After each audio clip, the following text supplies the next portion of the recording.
Hey everybody, Ray here, and this is a video about how to use our new paddle stacking racks. As players are waiting to play and the courts are full, players will start to put their paddles into the rack so they'll be next up to play. When you start this process, this little yellow knob should be all the way to the left, as this is the first paddle. As more and more players put their paddles in,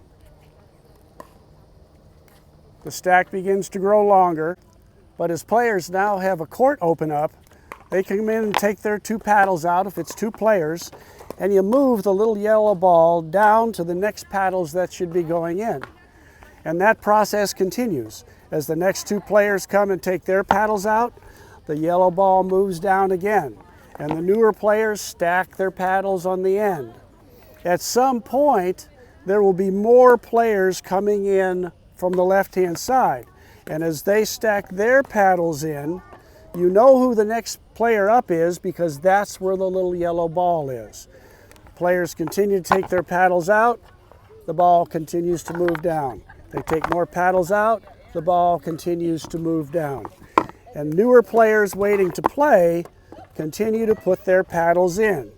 But you always know who's next if you move that ball at the appropriate time. Once you get down to the end and all these players have now pulled their paddles out, then what you do is you slide the ball back all the way to the left, because now this is the first paddle to come out. And the whole process starts again. As these two players go in, the ball slides down. These two players go in, the ball slides down.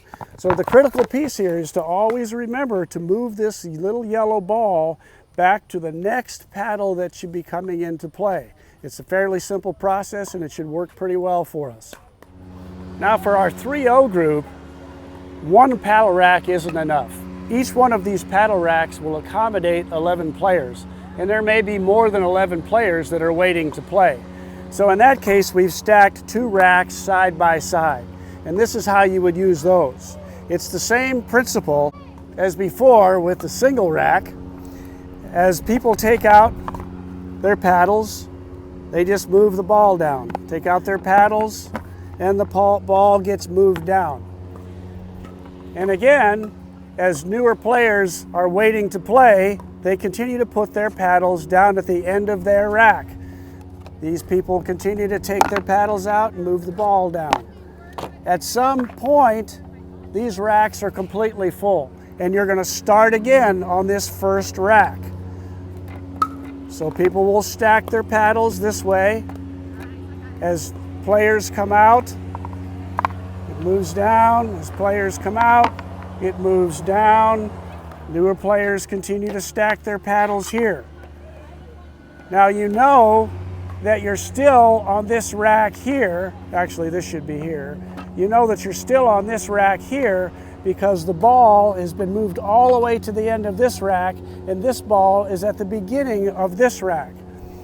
So as these players start taking their paddles out, the ball gets moved down. The ball gets moved down again. Newer players come in, put their paddles on this side.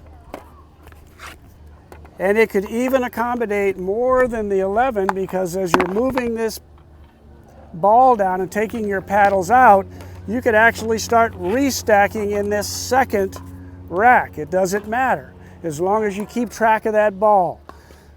When we get down here and all of these players have taken their paddles out, then what happens is this ball gets slid all the way to the front, this ball gets slid all the way to the front, and we start the whole process again.